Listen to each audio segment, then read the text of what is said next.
답을 찾아 먼 여행을 떠났다. 그리고 우연한 대화의 순간에 깨달았다. 바로 내가 답이었음을. 사람은 누구나 단 한 번의 인생을 산다. 따라서 다른 사람을 만난다는 것은 내가 결코 살아본 적 없는 시간을 마주하는 일인 셈이다. 사람의 일생을 각기 한 권의 책이라고 한다면 그 책의 페이지를 넘겨 문장을 읽고 이해하는 유일한 방법은 바로 대화일 것이다.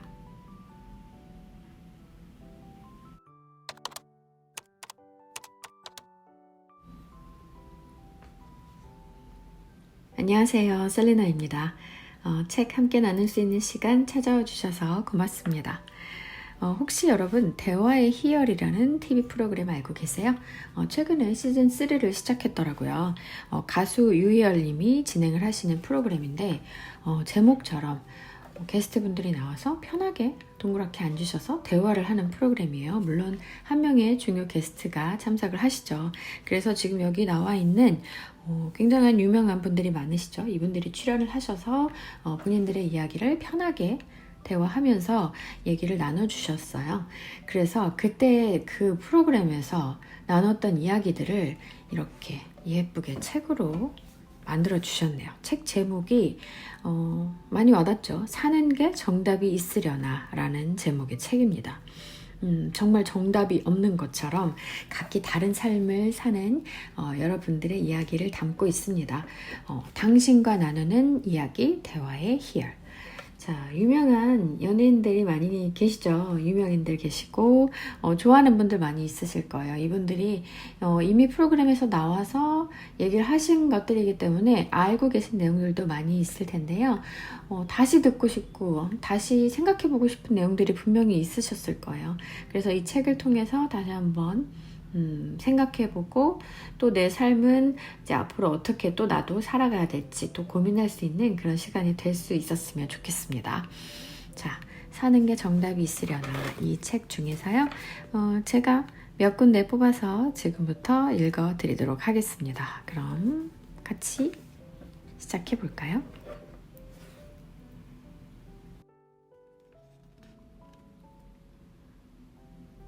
어느 순간에는 잠시 매무새를 다듬어야 해요. 인생의 밀도를 채우는 방법. 제가 후배들한테 가장 해주고 싶은 얘기는 드라마 나의 아저씨 찍으면서도 가장 공감이 됐던 말인데 아무것도 아니다라는 거예요. 좋은 일도 나쁜 일도 다 아무것도 아니다. 저도 그런 생각을 하면서 견뎌왔던 시간이 많거든요. 10대 때부터 항상 평정심을 찾아야 한다고 느꼈던 게 좋을 때 너무 들뜨면 떨어질 때 외롭고 쓸쓸하니까 뭐가 됐든 항상 나로 있어야 한다. 그래야 왔다 갔다 하는 상황에도 흔들리지 않는다고 생각해요. 연예계 생활, 사회생활로 봤을 때는 그게 건강하게 사는데 도움이 되는 말인 것 같아요.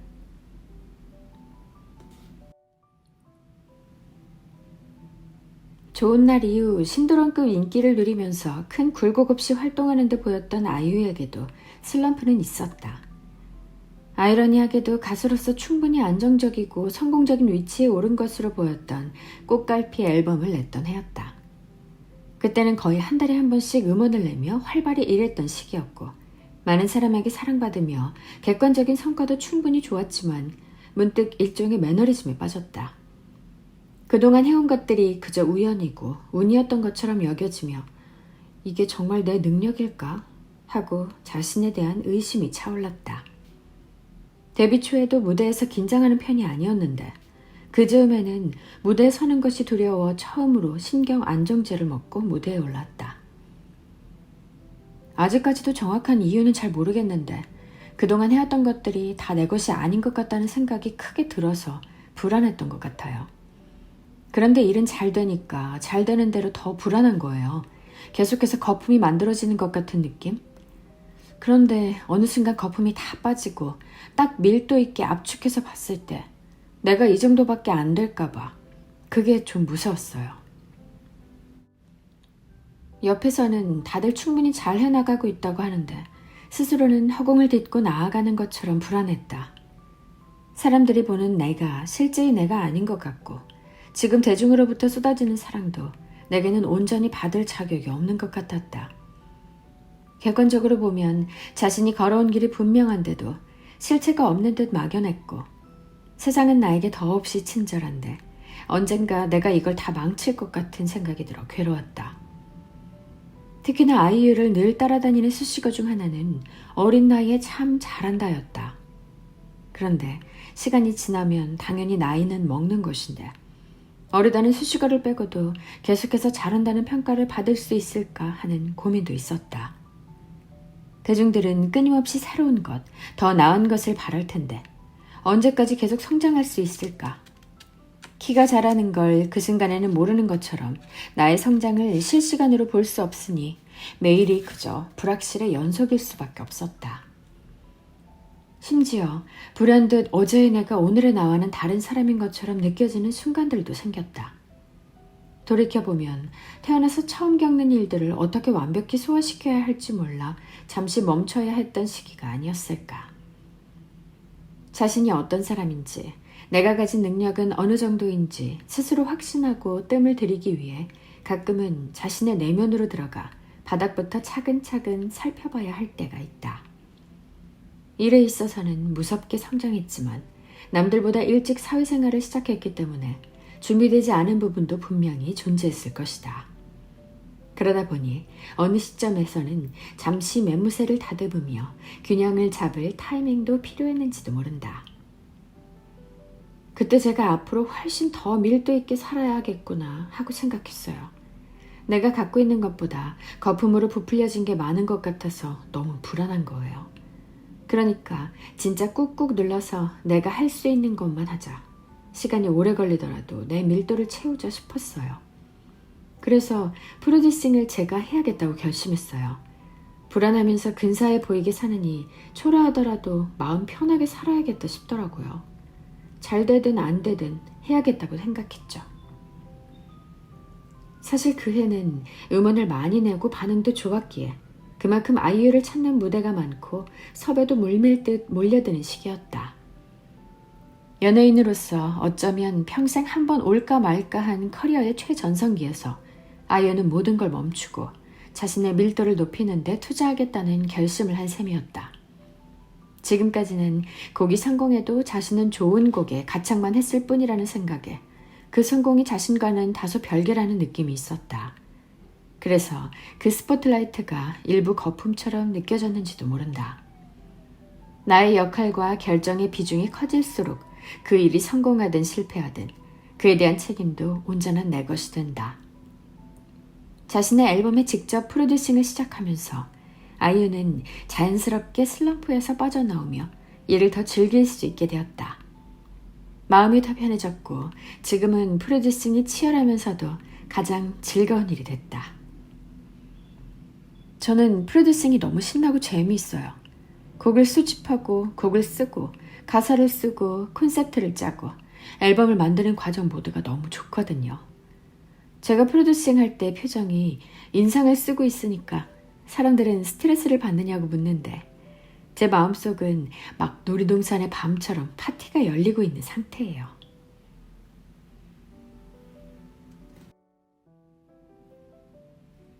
사회에서 일보다 사람 때문에 고통스러울 때가 있듯이 힘든 마음을 회복시켜줄 수 있는 것도 결국은 사람이다.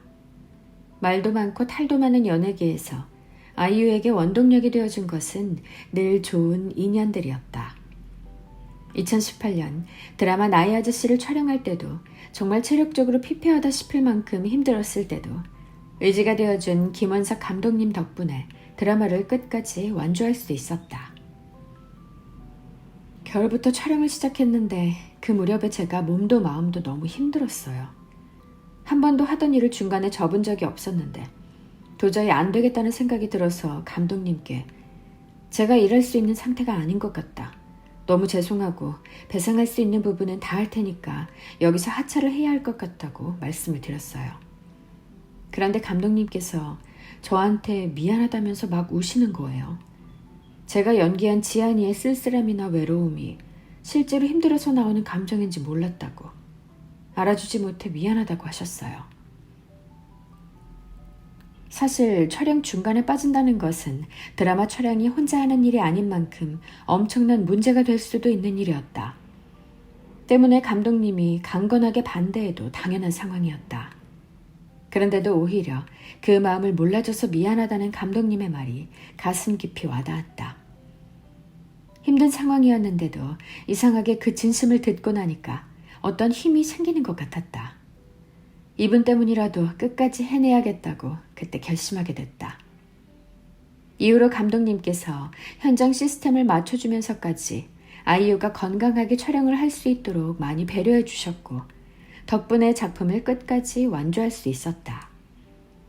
누구보다 외롭고 혼자였던 지안이. 그럼에도 사람과의 관계 속에서 결국 편안함에 이른 지안이에게 위로받았다며 나의 아저씨를 지금도 인생 드라마로 꼽는 사람이 많다.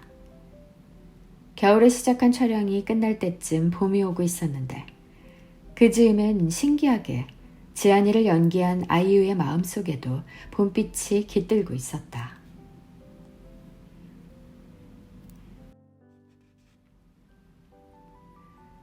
언제나 자신만만하게 행동하세요. 운명을 사로잡는 방법. 밀라노 라스칼라 극장의 관객들은 굉장히 까다롭기로 유명해요. 유명한 성악가가 올수록 어디 얼마나 잘하는지 한번 보자 하는 눈빛으로 쳐다봐요. 아주 작은 실수도 용납을 안 하죠. 나는 오히려 그런 눈빛을 즐겨요. 야유는커녕 숨소리도 못 낼 정도로 잘해주겠다는 투지가 생기죠. 특히 외국인이라고 선입견을 품은 시선을 보면 더 전투적으로 변해요. 조수미가 첫 주연을 맡은 작품은 리골레토라는 오페라였다. 이전까지는 단 한 번도 동양인이 그 나라 오페라의 주연을 맡은 적이 없었다. 사실 이방인이 무대에 선다는 것부터가 기적이었다. 하지만 캐스팅이 됐다 하더라도 역시 현장의 분위기는 어쩔 수 없었다.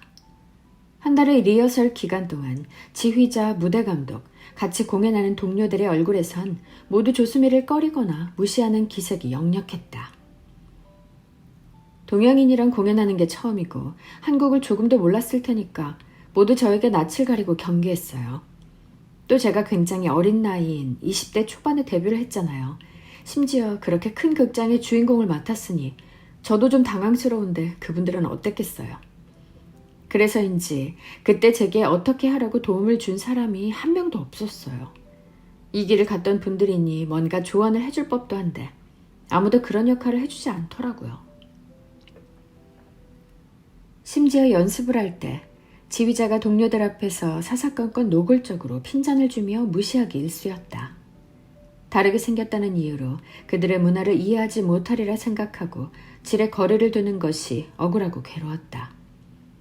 그 누구보다 이 배역을 위한 만반의 준비가 되어 있고 이 공연을 멋지게 소화해낼 자신의 모습이 너무나 선명하게 떠오르는데 그들에게는 다른 세계의 이방인일 뿐이었다. 마침내 데뷔 공연 날 조수미는 무대에 오르기 전 의연히 장미꽃 한 다발을 지휘자에게 보냈다. 오히려 더 어른스러운 포용력을 보여주며 실력으로 존재감을 증명해내고 싶었다. 지휘자는 당황한 듯 급히 장미꽃 6송이로 화답했다. 그렇게 준비 기간 내내 다소 불편하고 어색했던 분위기를 떨치고 무대 위에 서는 순간 다른 모든 것은 중요하지 않았다. 바로 이거야. 이게 내가 기다리던 거였어. 조수미는 마침내 무대 위에 올라 그동안 준비한 모든 것을 기다렸다는 듯 펼쳐내 보였다. 이미 악보의 처음부터 끝까지 작은 기호 하나까지도 완벽히 준비해 머릿속으로 수없이 되풀이한 무대였기 때문에 자신감에 충만해 떨리지도 않았다. 데뷔 무대인데도 어색하지 않았고 드디어 있어야 할 제자리를 찾은 듯 온몸의 세포가 생생히 살아 움직였다. 조수미의 카덴차는 사람이 낼 수 없을 것 같은 소리와 끊어질 듯 우아하게 이어지는 기교로 관객들이 숨쉬는 것도 잊은 채 무대에 몰입하게 만들었다. 그렇게 조수미는 이탈리아 5대 극장의 하나인 트리에스테 베르디에서 성황리에 데뷔했다. 신인으로 무대에 올랐지만 내려올 땐 프로의 탄생이었다. 무대가 끝나자 동료들이 자신이 받은 꽃다발을 모두 조수미에게 안겨주며 아낌없는 축하를 퍼부었다. 지금까지의 불편함과 어색함은 완벽한 무대 앞에서 눈 녹듯 사라져 내렸다. 낯설던 동양인이지만 이제 진정한 동료로 받아들이고 존중하지 않을 이유가 없었다. 공연 다음 날 어머니에게 전화해 소식을 알리자 누구보다 기뻐했다. 현장에서 볼 수 있었다면 더할 나위 없이 좋았을 테지만 경제적인 여건 등으로 이탈리아까지 올 수 있는 상황은 아니었다. 하지만 어머니가 그토록 바라던 프리마돈나의 모습을 이루었다는 데서 오는 기쁨과 뿌듯함은 생생하게 느껴졌다. 옛날부터 하던 놀이가 있어요. 셈치기 놀이라고. 어릴 때 제가 원하는 걸 완벽하게 다 가질 수 없으니 어머니가 있는 셈 치자라고 했거든요. 예를 들면 크리스마스인데 트리를 살 형편이 못 되니까 트리가 있는 셈 치는 거예요. 그럼 갑자기 눈앞에 너무 아름답고 반짝거리는 트리가 나타나곤 했어요. 그러니까 그날도 사실 제가 생각지도 못한 멋진 카덴처와 노래를 잘할 수 있었던 건 어머니가 있는 셈 쳤기 덕분이었어요. 앞에 이 노래를 들어야 할 어머니가 보이니까 평소보다 힘이 나고 훨씬 잘할 수 있었어요. 대개 공연이 끝난 뒤에는 거울을 보며 조용히 오늘 공연을 차근차근 되짚어본다. 잘했을 때의 뿌듯함보다는 연습만큼 해내지 못했을 때의 아쉬움이 더 크게 떠오른다. 만족보다는 완벽한 결과를 위해 끊임없이 스스로를 채찍질하는 것이 최고의 소프라노에게는 더 익숙한 대색입니다. 그런데 음악가 나 둘뿐이던 조수미의 고립된 세상에 언제부턴가 더 큰 세상이 다가와 눈을 마주쳤다. 어느 정도 성공을 이룬 뒤에는 더 큰 무대에 서야겠다는 목표보다 나 자신과의 싸움이었어요. 오직 내가 원하는 음악을 위해서 저만의 고립된 섬에서 끝없이 연습하고 매달렸어요. 그러다 가끔 빼꼼 문을 열고 세상을 슬쩍 둘러보면 여기저기 시끄럽고 정신없는 모습이 보여요. 그럼 못 본 채 하고 얼른 문을 닫고 악보를 들여다보고 무대를 준비하면서 그렇게 살았어요. 늘 음악과 나만의 섬에서 몰두하던 조수미는 어느 날 문을 열고 나가 그동안 모르던 세상의 얼굴을 덜컥 마주하고 말았다. 저는 음악이 모든 걸 다 치유할 줄 알았어요. 내가 음악을 잘하면 내 세상은 언제나 아름다울 것이고 온 세계가 음악이 주는 혜택을 받겠지 하고 생각했죠. 그런데 그게 아니더라고요. 음악은 사치일 뿐 당장 의식주가 급한 사람이 세상에 너무 많았어요. 그동안 막연하게 알면서도 외면했던 세상이었다. 당장 연습이 바빴고 나에게 주어진 책임을 완수해야 했다. 세계를 돌아다니면서 사람들의 힘든 삶을 들여다보는 것은 두렵고 피하고만 싶은 일이었다. 터닝포인트는 브라질 공연을 준비하던 때였다. 언제나처럼 호텔에서 컨디션 관리를 하며 다음날 공연을 준비하는데 친구가 빈민촌 파벨라에 가보지 않겠느냐고 제안해왔다. 위험할 수도 있겠다는 걱정에 거절했지만 그래도 한번 가보는 게 좋겠다고 친구가 재차 권해서 용기를 내어 빈민촌에 발을 디뎠다. 그리고 눈앞의 현실에 귀가 막혔다. 아이들이 씻지도 못한 채 맨발로 걸어다니고 집안은 사람이 살기 어려울 정도로 지저분하고 참담했다. 그곳에서 돌아오면서 많은 걸 느꼈어요. 내가 이 사람들한테 줄 수 있는 게 뭘까? 내가 가서 아름다운 음악을 한다고 한들 이 사람들이 과연 그걸 느낄까? 당장 먹을 게 없을 텐데. 솔직히 그 즈음에 굉장히 힘들었어요. 그 광경을 보고도 저는 아주 럭셔리한 호텔에서 습도를 맞춰 목 컨디션을 조절하고 아름다운 무대에 서서 노래를 불러야 했어요. 이건 옳지 않다는 생각이 들더라고요. 눈과 귀를 닫았던 시간이 참 길었다는 사실을 깨달았다. 지금까지 해온 완전 무결한 음악은 이 세상에 어떤 의미였을까? 이제는 나만의 섬에 갇혀있지 말고 밖으로 걸어 나와야겠다는 결심이 들었다. 그 이후로는 유네스코 자선 콘서트를 하거나 재능 기부로 아이들을 가르치는 등 도움이 될 만한 여러 활동을 찾아 시작했다.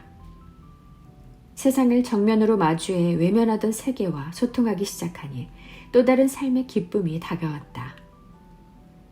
이렇게 적당히 하는 법 없이 온 힘을 다해 살아온 조수미의 매 순간은 스스로를 더 나은 사람으로 만들었다.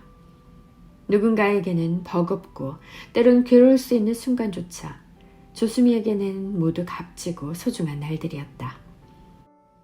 자신에게 스며든 음악의 기적을 무대에서 펼쳤듯 오늘도 조수미의 노래가 누군가에게 기적으로 가 닿고 있지 않을까. 음악은 언제나 알맞은 자리에서 놀라운 힘을 발휘하니까 말이다.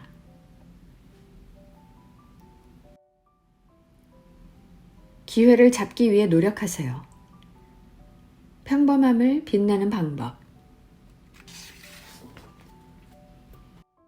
저에 대한 편견이 많았어요. 네가 심사를 할 수 있겠느냐라는 자격 논란이 거셌으니까. 제대로 증명하지 못하면 한 방에 제가 끝날 수도 있겠다는 생각도 했죠. 격투기 선수들은 경기 중에 펀치가 날아와도 눈을 안 감잖아요. 피하려고. 저도 그런 연습을 충분히 해왔어요. 눈을 감지 않겠다는. 편견이 클수록 오히려 실력으로 이기면 된다고 생각했어요. 지코가 가요계에서 주목받는 핫한 아티스트가 된 결정적인 계기는 역시 쇼미더머니 시즌4일 것이다. 아이돌 가수에서 프로듀서 지코로 대중들이 생각하던 기존의 이미지를 완전히 바꾸는 계기가 됐다. 그런데 지코가 쇼미더머니에 출연할 가장 최적의 타이밍을 찾기까지는 의외로 오랜 고민의 시간이 있었다. 시즌1과 2에도 참가자로 제안을 받았는데 당시에는 출연을 고사했다. 아이돌은 실력이 부족하다는 색안경을 낀 사람들 앞에서 래퍼로서 경쟁해도 시청률의 재물이 될 뿐 만족할 만한 성과를 얻지 못할 것 같았다. 물론 프로그램에 출연해서 화제를 모으거나 더 큰 한방을 노려볼 수도 있었다. 하지만 아이돌로서의 히트곡을 제외하면 래퍼로서 이뤄놓은 결과물이 없던 시기였다. 프로그램에 나가서 최고의 모습을 보여주기에는 시기상조라는 생각이 들었다. 시즌3부터는 프로듀서로 섭외가 들어왔지만 역시 거절했다. 이제 막 프로듀서로서 두각을 보이기 시작할 즈음이었기에 스스로 준비가 덜 되었다고 느꼈다. 실력의 자신감은 있었으나 의심도 있었다. 무대에서 온전히 실력을 보여주고 소통할 수 있으리라는 확신이 없었다. 그리고 시즌4에 프로듀서 제안이 왔을 때 지코는 마침내 쇼미더머니에 출연하기로 마음먹었다. 왜일까? 그때는 할 수 있을 것 같았다. 자신의 존재감을 드러내기에 워밍업은 충분하다고 생각했다. 그때가 2015년이었어요. 곡도 활발히 만들었고 랩도 술술 잘 나오고 생각도 엄청 많을 때였죠. 굉장히 에너지 있고 생동감 넘치는 생각을 많이 했어요. 당시 댓글이나 커뮤니티 반응에 움찔했던 순간들이 많아서였는지 본격적으로 인정투쟁을 벌일 준비를 마친 거죠. 지금은 주변도 돌아보고 천천히 걷거나 뒷걸음칠 줄도 알지만 그때는 에너지가 제어되질 않았어요. 잠깐 멈추면 그대로 넘어질 수도 있을 정도로요. 지코가 프로듀서로 합류한다는 기사가 나자 누가 누구를 심사하느냐는 논란을 비롯해 악플도 상당히 많았다. 아직 신인 티를 다 벗지 못한 알려지지 않은 프로듀서가 나온다고 하니 의심하는 시선이 많을 수밖에 없었다. 하지만 크게 연연하지 않았다. 잃을 게 없다고 생각했다.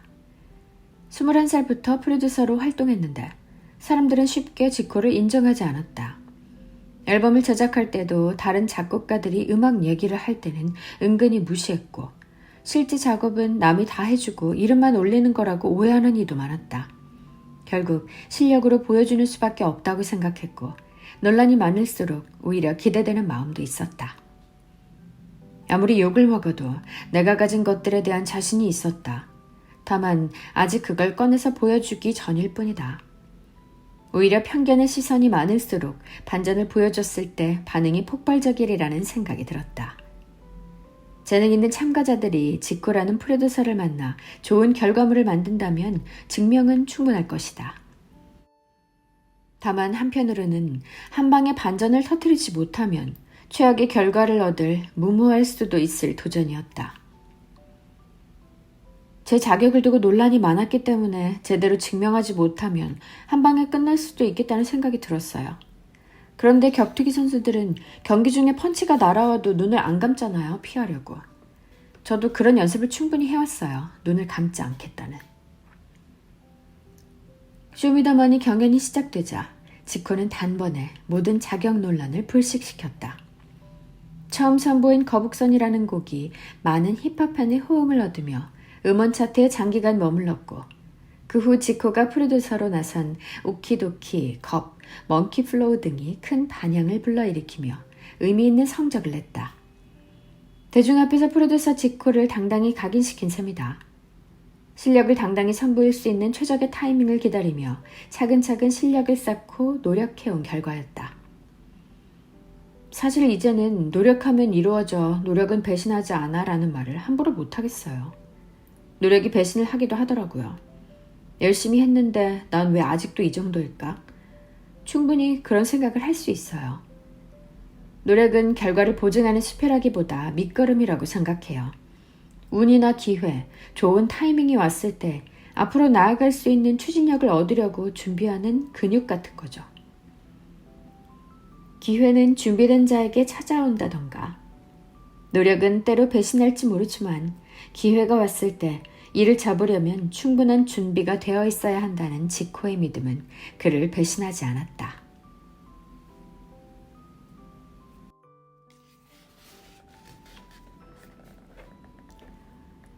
한 가지는 꼭 잘하는 게 있으니 확신을 가지세요.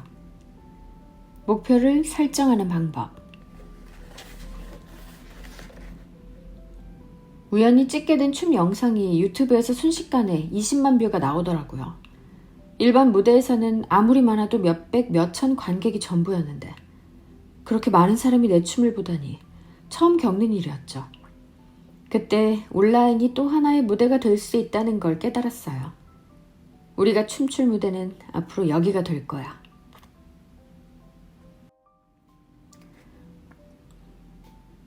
어느 날 TV를 보고 있는데 마이클 잭슨의 내한 공연이 나왔다.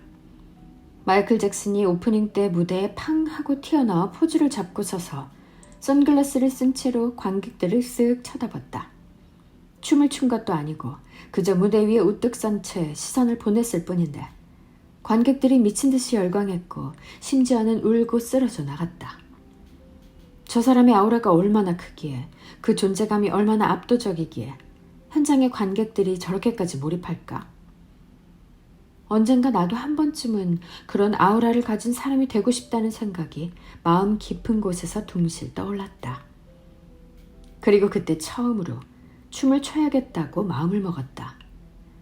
아버지에게 말했더니 동네 작은 청소년 문화센터의 댄스 수업에 등록해 주셨다.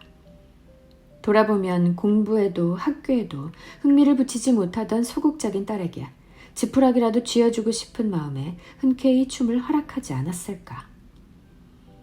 그렇게 처음 댄스 수업에서 춤을 접했던 순간이 아직도 매우 선명하다. 선생님이 다이아몬드 스텝이라는 4박자의 기본 스텝을 가르쳐줬는데 태어나서 느껴본 적 없는 새로운 감각이 몸을 스쳐갔다. 학교에서 수학 선생님에게 아무리 설명을 들어도 이해되지 않던 느낌과 달리 머리와 몸이 배우는 족족 흡수했다. 이게 바로 적성일까? 잘할 수 있을 것 같았다. 주변에 많은 친구가 잘하지 못하고 어려워했다. 내가 남보다 뭔가 더 잘한다는 기분, 내가 무언가 잘하는 일을 발견하는 기분을 그때 처음으로 느꼈다. 리아킴의 인생에 춤이 스며들기 시작한 결정적인 첫 순간이었다. 춤을 추는 것 자체가 너무 신나고 좋아서 집에 가는 내내 다이아몬드 스텝으로 걸었다. 주변 사람들도 신경 쓰지 않았고 창피한 줄도 몰랐다. 그렇게 춤과 첫눈에 푹 사랑에 빠져버리고 말았다. 쉽게 익히기 어려운 춤을 마주해도 의욕은 옅어지지 않았다. 센세이션한 충격을 받았던 마이클 잭슨의 문워크를 배울 때는 어려웠지만 해내겠다는 의지가 샘솟았다. 집에서 거울 대신 깜깜한 베란다 유리에 비치는 자신의 모습을 보면서 밤새도록 연습을 했다. 다음날 수업에 가서 연습한 문워크를 선보이니 모두 너 어떻게 한 거야? 하며 놀랐다. 나도 한 가지는 잘하는 게 있다. 그리고 더 잘하고 싶다는 마음이 원동력이 되어 춤 연습만큼은 아무리 해도 지치지 않았다. 나중에 친구들이 말하기로는 제가 사실 몸치라는 거예요. 타고난 게 아니라고요. 그냥 정말 열심히 한 덕분에 좋은 춤을 췄다고 하더라고요. 그런데 그때 저는 노력한다고도 생각하지 않았어요. 그냥 좋아서 재미있어서 푹 빠져 있었죠. 어쩌면 무엇을 좋아하는 마음을 가지는 것 자체가 재능이 아닐까 해요. 고등학교를 졸업하고 나서도 배움에 대한 열정은 커지기만 했다. 대학에 진학하는 대신 일정 금액의 수강료를 내면 모든 클래스를 자유롭게 들을 수 있는 재즈 댄스 학원 무제한 수강권을 끊었다. 그렇게 1년 정도는 아침에 눈 뜨면 스트레칭 후 바로 학원에 가서 춤추고 끝나면 또 원래 하던 힙합 댄스를 배우는 빠듯한 스케줄을 소화했다. 대학에 간 친구들은 학교에 가서 수업을 듣잖아요. 친구들이 하루에 몇 시간쯤 수업을 들을지 계산해서 그것보다는 더 많은 연습을 해야 친구들보다 더 잘 될 수 있다고 생각해서 고등학교 다닐 때보다 더 열심히 춤을 췄어요. 그때는 춤추면 날라리라는 시선도 있었거든요. 그렇지 않다는 걸 보여드리려면 정말 성실하게 열심히 연습해야 한다고 생각했어요. 사실 온갖 춤을 섭렵하고 다니는 리아킴을 걱정하는 선배도 많았다.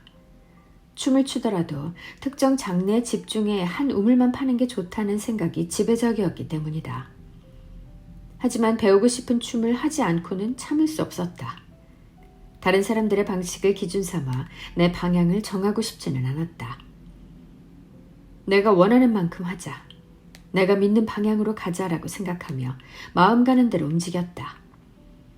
지금 와서 생각하면 많은 장르를 배운 게 자산이 됐다. 표현 가능한 느낌과 영역이 다양해져 원하는 이미지를 몸으로 구현해낼 방법이 많아진 셈이었다. 그중 가장 좋아하는 춤은 팝핀으로 근육을 순간적으로 튕겨내는 춤이다. 팝핀과 강렬한 첫 만남은 한 퍼포먼스 대회에서 이루어졌다. 위너스라는 댄스 크루의 멤버들이 관절을 하나하나 꺾으며 춤추는 걸 보고 엄청난 충격을 받았다. 그전까지 부드러운 웨이브만 추던 리아킴에게는 접해본 적 없는 새로운 세상이었다. 난 이걸 꼭 배워야겠다. 저걸 내 몸으로 꼭 구현하고야 말겠다. 이런 생각으로 무작정 단장님을 찾아갔어요. 공연에서 보니까 너무 멋있던데 어떻게 하는 거예요? 하고 물어보면서 다짜고짜 배우기 시작했죠. 대뜸 찾아와서 춤추는 비법을 알려달라고 하자 당연히 처음에는 황당해하며 얼버무렸다. 고스란히 전해줄 리 없으니 나름대로 연습해서 보여주고 또 다음날 찾아가서 어려운 부분을 물어보면서 조금씩 요령을 배웠다. 단장님도 틀린 안무를 보고 모른 척할 수도 없고 적극적으로 찾아오는 리아킴을 내칠 수도 없어 조금씩 도와주다 본격적으로 춤을 가르쳐주고 말았다. 이왕 이렇게 됐으니 아예 팀으로 들어오라는 제안에 결국 리아킴도 위너스 팀원으로 합류했다. 나중에는 그곳에서 선생님으로 다른 학생들을 가르치기까지 했다. 올떨결에 직장까지 얻은 셈이었다. 리아킴은 13세 이하의 어린 친구들이 속한 영재 육성반 담당이었다. 당시에는 기획사의 캐스팅 멤버들이 수업을 지켜보다 캐스팅을 해갔다. 그때 학생들이 지금은 K-팝 슈퍼스타다. 현아, CL, 소녀시대 효연, 미스 A 민 등 댄스로 유명한 가수들이 리아킴의 댄스반 출신이다. 그런데 오디션에 합격한 아이들의 춤을 보고 JYP, SM, YG 엔터테인먼트 3대 기획사에서 레슨을 해달라는 연락이 오기 시작했다. 당시에는 팝핑이 독특한 장르라 가르치는 사람이 많지 않았기 때문이다. 그렇게 배우고 싶은 열망으로 시작한 춤은 어린 댄서 꿈나무를 키워내는 데에 이르렀다.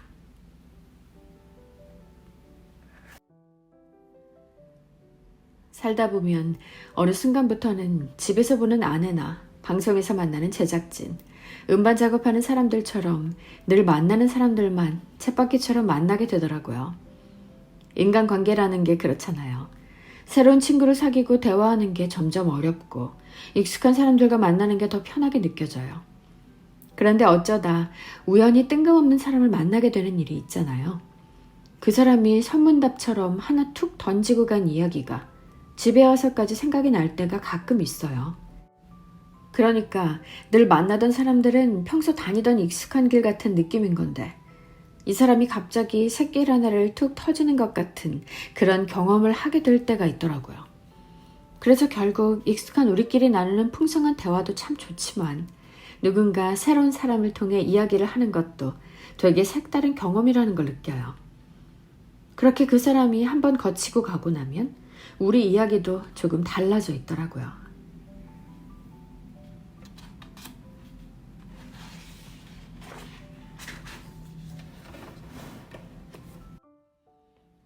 네, 책 잘 들어보셨나요? 좀 아쉬우실 것 같아요. 여러분들이 나오셨는데 제가 몇 분만 소개해드려서 아쉬운 분들은 처음부터 쭉 한번 차근차근 읽어보시면 좋을 것 같습니다. 굉장히 재미있게 읽을 수 있었고 와닿는 부분도 상당히 많이 있는 그런 책입니다. 지금 시즌3가 시작이 돼서 조만간 또 다른 책도 기대해 볼 수 있을 것 같습니다. 네, 재밌는 책 같이 잘 읽어봤고요. 다음에 또 좋은 책으로 찾아오도록 하겠습니다. 고맙습니다. 안녕.